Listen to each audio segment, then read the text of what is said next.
السلام علیکم ورحمۃ اللہ وبرکاتہ۔ ناظرین، استقبال ہے آپ کا ہمارے یوٹیوب چینل پر۔ تو دوستو، آج میں آپ حضرات کو ایک بہت ہی اہم اور ضروری بات بھی بتانے والا ہوں۔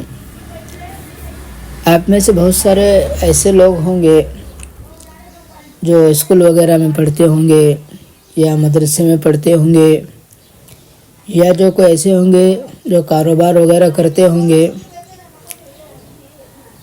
تو جو اسکول میں پڑھنے والے ہیں ان لوگوں کے لیے یہ ہے کہ وہ بہت ساری کتابیں وغیرہ پڑھتے ہوں گے، کچھ بات کچھ پوائنٹس کی باتیں وہ اپنے ذہن میں رکھنا چاہتے ہوں گے، لیکن انہیں وہ چیزیں یاد نہیں رہتی۔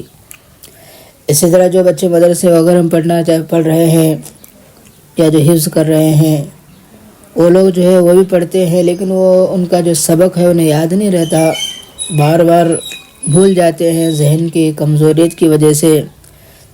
یا وہ لوگ جو بزنس وغیرہ کرتے ہیں یا کاروبار وغیرہ کرتے ہیں، حساب کتاب اور لین دین کی جو چیزیں ہیں وہ ان کو یاد نہیں رہتی، بھول جاتے ہیں۔ تو ان تمام چیزوں کے حل کے لیے آج میں آپ حضرات کو ایک ایسا عمل بتانے والا ہوں۔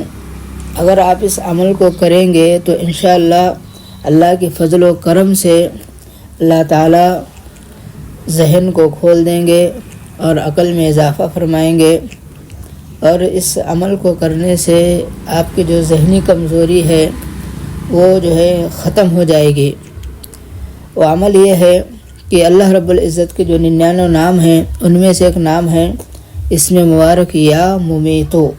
یہ ایک اسم ہے یا ممیتو، اس کو آپ کثرت کے ساتھ روزانہ پڑھا کریں۔ اب اس کی ایک لمٹ نہیں دی گئی، بلکہ بہت سارے جو کچھ اسم ہوتے ہیں ان کی لمٹ دی جاتی، لیکن اس اسم کے لیے کوئی لمٹ نہیں دی گئی۔ آپ صبح شام جتنا آپ کو وقت ملے، جتنا آپ کی مرضی چاہے اس کو پڑھتے رہے۔ انشاءاللہ جب آپ اس کو پڑھیں گے تو پھر آپ کی ذہنی کمزوری وہ ختم ہو جائے گی، اور اس کے بعد آپ جو بھی یاد کریں گے یا جو بھی یاد رکھیں گے وہ آپ کے ذہن میں انشاءاللہ رہے گا۔ تو یہ بات تھی جو آج میں آپ حضرات کو بتانے والا تھا۔ اب آپ سے درخواست ہے کہ آپ بھی اس پر عمل بھی کریں اور اس کو آگے بھی ضرور شیئر کریں۔